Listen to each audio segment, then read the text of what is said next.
In a 5-4 ruling, the Supreme Court has dealt a giant blow to government unions. This ruling goes against government unions and how it's funded. Samuel Alito wrote the majority opinion. Now, this was all about whether or not government employees who do not wish to participate or join the union can be forced to pay partial union dues. And the Supreme Court in this ruling said it is unconstitutional for the union to force them to pay these dues. Now, keep in mind that there are two different types of fees or dues that the unions will charge the employees, right? And in the previous rulings, the Supreme Court paid attention to that distinction. One of them is known as the mandatory agency fees. The other is known as voluntary union fees. The voluntary union fees are typically used for political activism. They're voluntary.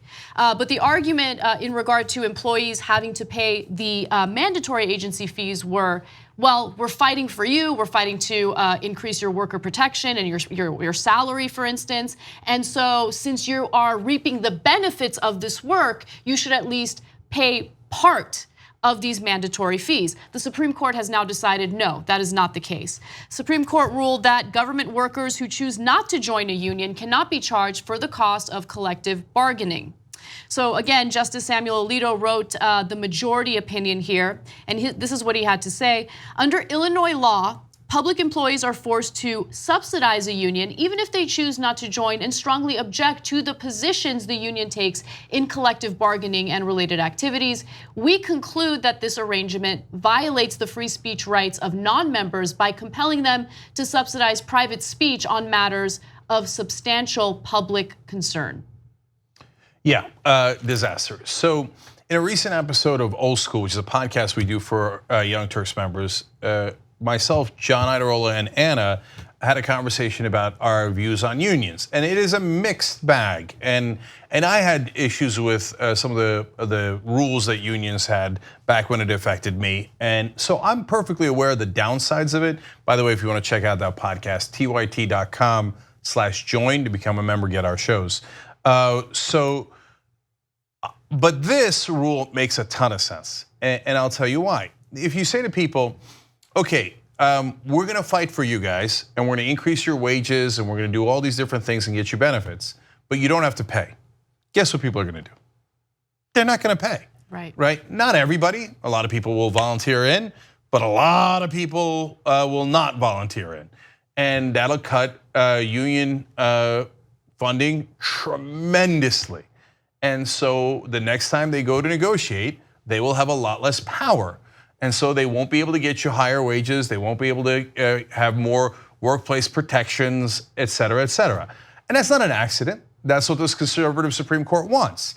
They're the most pro-corporate court in United States history. So once again, shocking, they decided corporations are right, they should rule over all of us, and they should be unchallenged in their power. So the reason unions make sense, especially in very large corporations, is because you have uneven power. Any one worker has very, very little power against a giant corporation. There's 5,000 workers, they're not gonna miss you, right? On the other hand, if those 5,000 workers get together, hey, you even the battlefield a little bit, and you might actually get great results because of that. But now, because of this decision, they're gonna whittle away the union's powers. They're already in terrible shape because of all the other rules that have been passed by the Republican Congresses and presidents and the destruction of the unions overall, and the Supreme Court has been chipping away at them, and now this is a terrible, terrible blow for the average worker in America.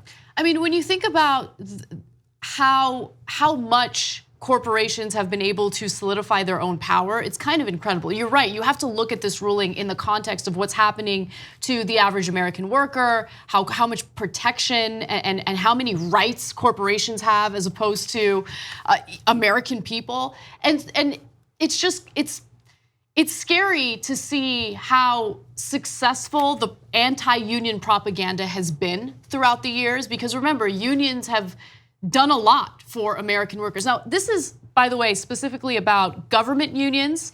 And again, it goes against 4 decades worth of precedent on this issue, because previously the courts did make a distinction between the 2 different types of funding for these unions.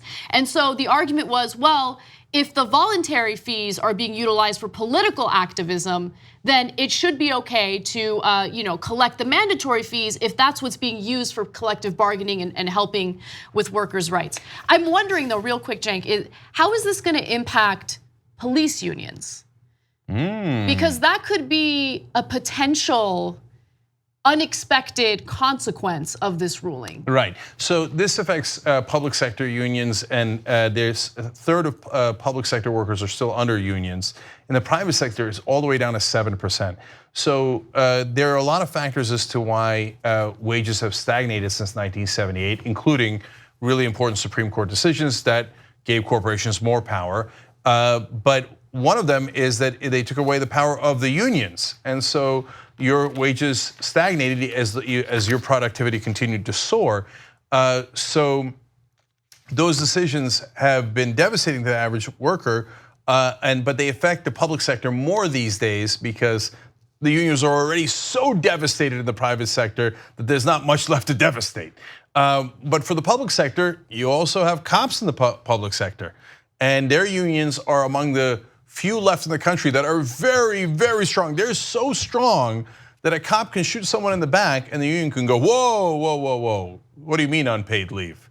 No, you're gonna pay him while he's out and you're investigating. And obviously at some point you're gonna say he's not guilty. Yeah. So, I mean, I'm giving you an extreme example, but there are a lot of those examples. I mean, the unions will back a cop for shooting a 12-year-old at a park within 2 seconds of arriving to the scene. So now, if the cop unions then have less money, because a bunch of the cops go, well, if I can get the same thing without paying my dues, again, it's just a matter of human nature. At a minimum, 35%, according to the studies, will immediately drop out, and then it gets worse and worse, right? And so it's about the only union in the country that I've got an issue with, right, at this point. Because in the past, when the unions were super, super strong, there were some abuses, right? And even the other ruling by the Supreme Court that said, hey, you can't use it for political reasons. Now, they use their political clout also on behalf of their workers, but I understand that. I understand that if you're, let's say you're a right winger and you don't want the unions supporting Democrats with your money, that's a First Amendment issue. Yep. So that's why that bifurcation made sense in that original ruling. So we're not zealots. We're not saying, oh no, unions are always right about everything. Right. And they've gone too far in the past, et cetera, in some cases. But now they are reeling. And so, but even for the cops, look, I don't like the police abuse stories, and I don't like when the union protects people who are doing the abuse. But I do like that they protect the cops' pensions. Yes. I like that they protect the cops overall and actually care about them and care about their wages and care to protect the people that are in their union. That's the whole point. So now they'll have a hard time doing that along with every other union in the country. And to go to the other side of the coin, so there's the police unions, but there's also teachers unions. And those are the unions that are typically attacked aggressively by conservatives. So this could have a very negative impact on people who are already devastated by Republican policies that have underfunded their classrooms, that have put them in a disadvantage, that have also jeopardized their own pensions. So, further weakening teachers unions could mean a lot of negativity for not just the teachers, which would be bad enough, but also for public education in general. As if the teachers weren't suffering enough. They had to go on strike all across the country because they hadn't gotten pay raises in forever. And then they were starting to whittle away at the pensions that they had already promised them, but were not going to deliver.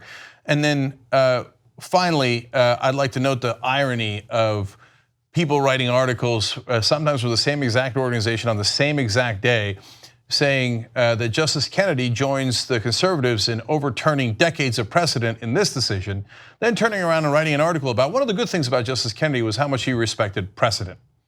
Yeah. Can't really have it both ways. And when it's on the same day, it is pretty glaring. You're supposed to at least wait a day before you join in on right-wing hypocrisy. 2 easy ways to follow the Young Turks. One is hit the subscribe button down below, then you're a TYT subscriber. And second is ring the bell. And when you do that on YouTube, you're notified of our videos.